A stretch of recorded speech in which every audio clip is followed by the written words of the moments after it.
Oke, assalamualaikum warahmatullahi wabarakatuh. Ketemu lagi di Awang Channel, kawan-kawan. Ya, salam petir, salam sukses buat kita semua. Salam kaya rami-rami, kawan-kawan ya. Nah, kawan-kawan, selamat siang, sahabat Pin Network yang berbahagia. Salam sukses untuk kita bersama. Kesuksesan butuh proses, langkah cepat tak ada yang dikejar langkah lambat. Berjalan pada relnya maupun lambat atau cepat tentu akan sama-sama sampai ke tujuan. Yang menyerah tidak akan sampai ke finish. Yang istiqomah akan meraih pita keberhasilan. Memasuki gerbang finish yang pasti akan menjadi terbaik dari yang tertinggal karena menyerah, sahabat Pi. Nah, kawan-kawan ya, ada pertanyaan dari seseorang ya di negeri jiran, kawan-kawan, dengan menyertakan link kepada tentang sebuah video. Terus terang saya tidak mengetahui dan belum menonton videonya. Ternyata video dari si Choi Chandra Teja yang baru upload. Mau yang nggak mau harus saya lihat nih ya, walaupun sebenarnya malas nontonnya, hanya menambah viewer dia. Setelah menonton, ternyata tetap dengan gaya bahasa saktinya, yaitu pionir dianggap bebe dungu. Nah, namun kita maklum dan paham dia seorang YouTuber, seorang konten kreator yang menjaring subscriber dan sudah pasti ingin menjaring viewer yang banyak. Semakin banyak viewernya, paham aja lah ya kawan-kawan, berapa dolar mengalir nah ke Chandra Teja, kawan-kawan ya. Subscriber sudah pasti yang paham dengan dia dan sepaham dengan dia ya kaum nyinyir lah ya, munafikun.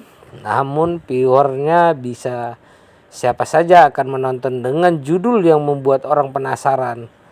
Walaupun diomongin ngawur, ngelantur dan tidak menguasai isi konten yang disampaikan, khususnya Pinerwalk, bisa saya katakan pengetahuannya dangkal tentang Pinerwalk. Tapi tak penting bagi dia ya. Yang penting menyenangkan kaum nyinyir dan munafikun. Nah, karena itulah subscriber dia. Ada beberapa pembahasan dari si Om ya, si Om, kita sebut aja si Om, ahlinya ahli ya, Chandra Teja. Ini yang perlu diluruskan agar tahu dan paham bahwa mengulas sesuatu, khususnya P-Network ya, bukan hanya sekedar screenshot tapi tidak memahaminya. Dan akan saya coba memahamkan kepada dia agar lebih paham, walaupun dia tidak akan berusaha memahamin karena dia bukan berniat untuk memahamin. Namun bagaimana menebar kata-kata bebek dungunya yang tentu akan berbalik ke dia. Nah, ingat kawan-kawan, akan berbalik ke dia. Karena itulah ya yang bisa menarik kaum nyinyir untuk berkomentar. Karena sempatnya ya, sekarang akan saya coba ya reaction. Nah, satu, ada cuitan Nicholas tentang 1 pi bisa sampai nilai dengan 10 BTC atau Bitcoin, kawan-kawannya, yang dipermasalahkan oleh orang ini. Nilainya masuk ke exchanger. Di sini sudah jelas apa yang dikatakan Nicholas. Pada saatnya nanti, garis bawah ini, saatnya nanti belum terjadi, akan terjadi. Di exchanger harga 1 pi 10 Bitcoin. Lah, emang kenapa coy? Ada yang salah? Membentuk nilai tidak ujung-ujungnya menetapkan ada proses dan alur yang harus dilalui. Kalau Nicholas berkata demikian, yang akan terjadi karena dia merancang project P-Network ya kawan-kawan. Nah, dan merasa pantas untuk menilai atau memberikan nilai koinnya. Dan dia berkata bahwa nilai P apa yang diperbuat oleh pioner selama ini. Dalam hal ini selama fase closed mainnet ya, dan tidak menutup kemungkinan nilai konsensus yang digaung-gaungkan akan ya menjadi kenyataan. Kalau dilihat saat cuitan Nicholas ini pada saat harga BTC $21.000 dan Klopp kan apa yang dibilang Nicholas bahwa lebih tinggi jika konsensus tercapai selama periode closed mainnet. Lalu apa masalahmu ya Om Chandra Teja? Anda bilang ini konten ya, gua ya suka-suka gua, dan kami bisa juga bilang ini project Nicholas ya, suka-suka beliau lah memberikan nilai dari jerih payah dan dedikasi dia terhadap terbentuknya P-Network. Ayo, apa masalahmu Om? Ada postingan tentang KIC. Di sini perlu saya tegaskan ke orang ini ya, kepada Om. KIC massal yang diluncurkan bukan berarti KIC serentak semua pioner, namun melalui pop-up.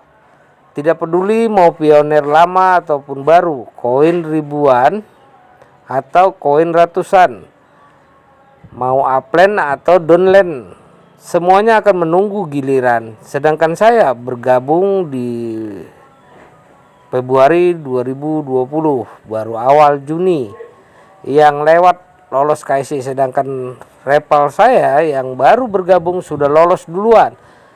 Jadi yang dipertanyakan seperti postingan pioner yang ada di screenshot di video, sudah diberitahukan agar bersabar menunggu KIC. Namun jika masih mental koin micin ya, berharap cuan instan, yang enggak akan sabar. Lalu apa persoalannya dengan si Om ini ya? Apakah Anda mencari titik lemahnya dengan mengatakan nggak ada pase ya? Anda lucu, soalnya KIC di P-Network nggak usah Anda ragukan lagi. Nicholas sudah melakukan izin dengan membutuhkan waktu yang lama serta izin ketat ya untuk melakukan KIC tiap negara kecuali Iran. Selanjutnya membahas ya tentang saldo yang belum masuk ke available balance. Di sini si Chandra atau Om ya, nah ini berusaha mengorek dengan mengatakan pada pioner yang bisa menjawab. Jadi benarlah apa yang saya katakan tadi, pengetahuannya dangkal tentang Pi lalu membahas Pi. Ini contohnya hal semacam dia nggak tahu. Waduh, kira oke kawan-kawan ya, ini ya diberitahu khususnya kepada Bapak atau Om ya yang senasib dengan yang menulis postingan tentang migrasi. Dilihat dari saldo yang sudah berimigrasi, tentu orang ini baru lulus KIC dan sudah melakukan centang nomor 7 migration to mainnet. Karena baru ya, dia tidak paham bahwa sejak koin migrasi ke saldo tentu tidak langsung masuk ke available balance ya. Tentu ada pending masa tunggu selama 14 hari sejak tanggal migrasinya. Dan ketika sampai jatuh tempo terbukanya pending, itu pun tidak otomatis berpindah, namun ada harus memindahkan dengan klik move atau move ya, dan akan masuk ke AV ya, AVB ya, sesuai yang terbuka. Lock up-nya kalau Anda lock up 100% ya dia equivalent ya, itu tetap 0 dan angka saldo tetap terakumulatif di saldo. Begitu Pak Om ya, agar Anda mengerti akan alur prosesnya yang sangat sistematis ya, berstruktur dengan kecanggihan sistem.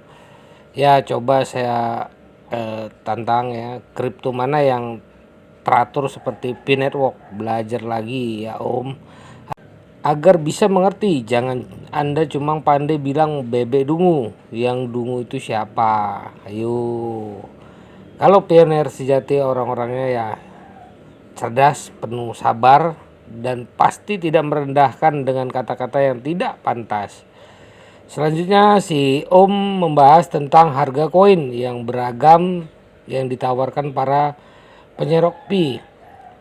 Di sini sampai akhirnya berhubungan dengan harga, makanya saya rangkum saja sampai pembahasan terakhir. Seharusnya Om ya ini paham dan mengerti akan para pemain kripto yang mencari cuan terlepas belum ada nilai atau harganya. Jika insting cuannya besar, tentu akan banyak melahirkan para spekulan, penyerok, pemulung, pengemis koin, apalagi dengan perkembangan viralnya Pi Network dengan didukung ekosistem, ekologi, utility, serta komunitas yang besar serta didukung oleh web 3.0-nya ya kawan-kawan. Nah, komunitas yang terbesar lebih kurang dari 230 negara tentu menjadi magnet bagi mereka yang ya untuk meraih untung yang besar ketika open minded nanti ya, apalagi nilai konsensus yang begitu wah ya. Anda bisa perhatikan, maka hari makin tinggi ratenya ya yang ditawarkan mereka. Itulah fenomena Pi Network ya, yang sangat dahsyat ya. Walaupun belum bernilai, namun insting cuan orang sudah berlomba-lomba untuk mendapatkan. Perkembangan yang dahsyat ini melahirkan mereka walaupun menabrak aturan ketat core team selama inclusive mainnet ini. Dan yang melakukan ini pasti pioner yang mempunyai yang sudah migrasi. Kalau orang yang tidak mempunyai akun Pi ya belum KIC dan migrasi tentu tidak bisa melakukan ini. Terkait harga yang berbeda yang ditawarkan proyek koin, si Om merasa heran kok harganya tidak sama tiap orang konsensus. Apa ini katanya? Ya iyalah, tidak akan sama, tergantung hitungan modal dan kesanggupan dia. Yang jelas dia ya mau cuan. Yang target korbannya pioner yang tidak sabar dan bermental cuan instan. Jadi pahamkan Anda Pak Om yang hobi bilang bebek dungu, seharusnya Anda sudah paham dan mengerti dong, spekulan yang lahir ini pertanda koin Pi akan sangat berharga dan bernilai tinggi. Kalau tidak ada insting begitu, tentu tidak ada golongan semacam itu. Seharusnya Om sudah mengerti. Katanya Om mengerti tentang kripto. Masa harus saya ajarin lagi ya? Oke, terkait KP dan yang di launching di negara tetangga, dia tidak percaya. Terus yang jelas semuanya ini harus barang, jasa dan utility. Lain akan dimasukin Pi dan berdasarkan konfirmasi pioner di negara tetangga, KPV memang sudah di launching dan tinggal di negara kita aja yang belum ini ya. Akan menyusul menggunakan Pi Payment sebagai alternatif pembayaran tanpa menabrak regulasi aturan penggunaan secara mutlak uang fiat rupiah. Nah, nomor 6 ya. Terakhir terkait ya ketidakpercayaan Om terhadap pengusaha di balik Pi Network. saya pahamkan kepada Om ya, 1270 ekosistem, ekologi dan utility yang mendukung penuh dalam perkembangan Pi Network, dan ditambah 10 pemenang hackathon, dan ada banyak lagi di balik itu yang akan bergabung pada ekosistem ekologi dan utility, merupakan bagian dari perusahaan besar baik komoditas barang maupun jasa. Perusahaan tersebut merupakan milik dan pemenang saham ada dalam daftar yang Anda screenshot tersebut. Makanya Om harus mempelajari tentang sistem di Pi Network. Di Pi Browser semua informasi sudah lengkap. Jika mau mencari cukup di Pi Browser. Jadi jangan Om remehkan lagi Pi Network ya. Ini apa yang Om tuduhkan ya, yang tidak berdasar akan dipatahkan argumennya. Jika ya ingin saya sampaikan kepada pionir baru yang menonton video si Om ya, ini jangan termakan akan ocehan ya. Dia tidak mengerti apa yang dikatakan, hanya melihat dan membahas sebatas screenshot dari postingan, lalu Pi Network dicap penipu. Aduh, perlu si Om ini tahu, menjadi pionir Pi Network bukan hanya sekedar klik petir saja, namun banyak proses dan alur yang harus dilalui untuk sampai ke tahap demi tahap serta waktu ya, untuk sampai open mainnet. Dan perlu ya ditekankan kepada si Om, aturan closed mainnet sudah jelas dan sangat ketat. Kalau yang Om katakan tadi mengenai maraknya penawaran koin Pi ya dengan berbagai alat bayar seperti menjanjikan sejumlah uang per satu Pi-nya ya, itu bukan salah Pi Network-nya. Itu adalah jenis pelanggaran dalam fase eksklusif mainnet dan tidak Anda katakan penipuan. Apa dasarnya Pi sebagai penipuan? Diatur eksklusif mainnet sudah jelas. Larangan. Ada hal yang menarik ya dari pertanyaan si Om ya, pada ya mengatakan Pi ini penipuan dan akan saya laporkan ke Kominfo. Silahkan dengan membawa bukti-bukti yang ada, dan ingat ya, Om bukan berhubungan dengan pionir, tapi ke pendiriannya langsung dalam hal ini, ke Nicholas beserta core team lainnya. Dan kami tunggu aksi Om ya, dan jika sudah dilaporkan kami tunggu video Om ya. Akan tetapi yang lebih ya berbobot lah agar tidak dikomentarin oleh pengikut Anda ya, para nyinyirun, munafikun dengan tanpa pengetahuan yang jelas. Ketidaktahuan orang ini di video terbaru, dan baru tahu video si Om yang terbaru setelah ada rekan pionir Malaysia ya bertanya dan mau harus menonton secara untuk ya mendapatkan titik bahasanya, walaupun agak rugi menambah jumlah viewersnya ya.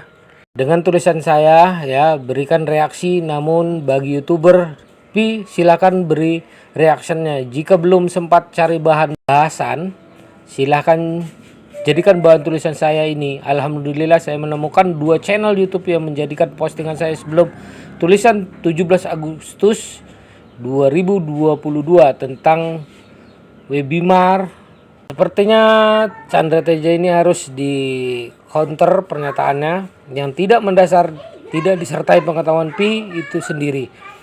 Ini sangat membuat para pionir pemula dan mengenalkan Pi akan goyah ya.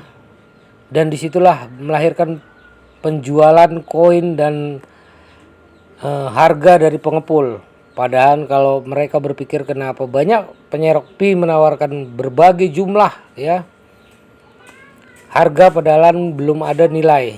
Ini pertanda Pi akan mempunyai nilai yang tinggi nantinya.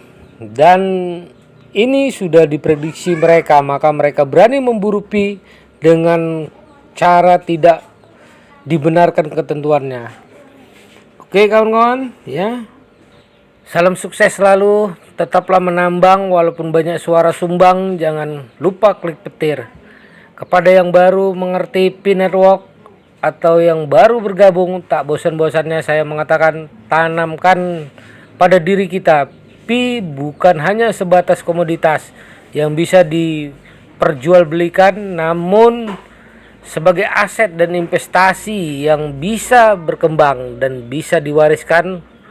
Kalaupun kita berpikir sekedar cuan, maka harga yang ditawarkan semakin hari semakin besar, tentu membuat silau bagi yang belum mengerti nilai dan fungsi Pi di masa mendatang. Jangan lupa klik petir. Salam sukses, selalu bersabar. Oke kawan-kawan, salam kaya rame-rame. Pemberitahuan ini tentang Chandra Teja yang ahlinya ahli ya kawan-kawan. Oke kawan-kawan, sampai ketemu lagi. Wassalamualaikum warahmatullahi wabarakatuh.